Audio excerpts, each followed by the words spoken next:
4 তারিখে যখন হচ্ছে 4 তারিখে অসহযোগ আন্দোলনের প্রথম দিনে বিকেলবেলা শাহবাগের মঞ্চ থেকে যখন হচ্ছে নাহিদ ভাই ঘোষণা দেন যে হচ্ছে 6 তারিখে লং মার্চ, 5 তারিখে বিক্ষোভ কর্মসূচি,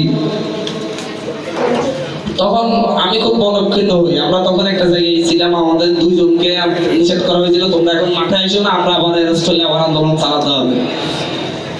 তো পরিস্থিতি হয়তো নাহিদ ভাই মাঠে থেকে বুঝতে পারে না যে হচ্ছে 6 তারিখে হলে মানে হচ্ছে 6 তারিখ পর্যন্ত যাওয়া যাবে না। নাহিদ ভাই ওখান থেকে যাওয়ার পরে ওনার মোবাইলটা চুরি হয়ে যান এবং ওনার নাম্বারটা অফ হয়ে যায়, ওনার সাথে কানেক্ট করতে পারতেছিলাম না, ওনার বাবা মার নাম্বারও অফ। তার মানে আসিফের সাথে কানেক্ট হচ্ছিল, আসিফ ভাইকে খুব চিল্লা পাল্লা করে ভাই 6 তারিখ হলে 5 তারিখে আজকে প্রায় 150 মানুষ মারছে, আগামীকালকে আরো 150 মানুষ মারবে এবং মানুষ আরো ভয়ও পেয়ে যেতে পারে, এর মধ্যে সে আরো অনেক ষড়যন্ত্র করতে পারে। সে হয়তো বলবে যে আমি মেরে নিছি, আমি পদত্যাগ করতেছি, শিবির সারিন প্রধানমন্ত্রী হিসেবে দায়িত্ব পালন করে সাংবিধানিক বাধ্যবাধকতা দেখাবে, এটা করা যাবে না। ঢাকায় আজকে যে 7 তারিখে মূলত ফ্যাসিস্ট হাসিনা পতনটা হয়ে গেছিল, ঢাকার কোনো জায়গায় স্টুডেন্টদের দাপটের কাছে সন্ত্রাসী বাহিনী কিন্তু দাঁড়াতে পারে নাই। সবচাইতে বড় কথা হচ্ছে মিরপুর 10-এ যখন হচ্ছে যুবলীগের সভাপতি তার সারা দেশ থেকে আনা সশস্ত্র ক্যাডারদেরকে নিয়ে অবস্থান করতেছিল, 7 দিন থেকে স্কুল কলেজের স্টুডেন্ট একত্রিত হচ্ছিল ইসিবি চত্বরে, এরপর হচ্ছে আপনার 10 নম্বরে ছিল না, পাশে ছিল 11, 11:30 এইসব দিকে মানে দূরে দূরে তারা সাইড দিক থেকে ঘেরাও করবে। তখন তারা হচ্ছে 100-150 করে একত্রিত হচ্ছিল, তাদেরকে ফোন দিয়ে বলতেছিলাম যে হচ্ছে ভাই তোরা ওখানে দাঁড়াইস না, তোরা শাহবাগে চলে যাই, এখানে গেলে তোরা কিন্তু হত্যা শিকার হবি, তোরা পারবি না এতগুলোর সাথে, ওদের হাতে গুলি আছে।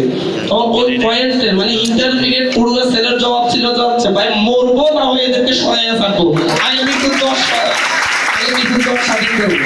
ওদেরকে অনেকভাবে বুঝেছি ভাই তোদের পায়ে ধরি তোরা যাইস না, বাট তারা সেই পেরিয়ডে সফল করেই ছাড়ছে। আমি বিকেল ওদেরকে ওখান থেকে তাড়িয়ে যাচ্ছে, ওরা যদি ওই দিন ওখান থেকে তাড়াইতে না পারতো তাহলে কিন্তু 5 তারিখ 5ই আগস্ট ঘটতো না। ওদের এই লেভেলের কনফিডেন্স ছিল এবং এই লেভেলের অনেক সাহস ছিল। আমাদের পর 7 তারিখে সুন্দর দিকে আসরের পরে আসিফ ভাইকে খুব টিয়ে করে চিল্লাপাল্লা করে যাতে এটা কালকেই হইতে হবে প্রোগ্রাম, কালকে ছাড়া আর হবে না, কালকে না হলে আমরা হেরে যাবো। তখন আসিফ ভাই 5 তারিখের ঘোষণা দেন। সারা দেশ থেকে বলছিলাম, আমরা চিন্তা করতেছিলাম যে শুধু ঢাকায় যারা আজকে 7 তারিখে নামছে তারা যদি 5 তারিখে নামে সেখানে এমনিতে পালাবে। আমরা যদি 7 তারিখেও ঘোষণা দিতাম যে গণভবন ঘেরাও করে নিয়ে আসো, সেই দিনই সেখানে পালাইতে হতো। যেই পরিমাণ মানুষ রাস্তায় জীবন বাজি রেখে 7 তারিখে ছিল। আমি 5 তারিখে রাত 12টা পর্যন্ত 8টা পয়েন্ট ঠিক করি, কারোর সাথে কানেক্ট করতে পারতেছিলাম না, নিজে নিজে ঠিক করে একটা পোস্ট দিয়ে 8টা পয়েন্টে মানুষ একত্রিত হবে। সকাল 10টা 10:30 বাজে ইয়াতুটি শহীদ মিনার মেইন একত্রিত হওয়ার জায়গা, সেই শহীদ মিনারে 150 স্টুডেন্ট একত্রিত পুলিশ গুলি করে 60টা ফেলছে।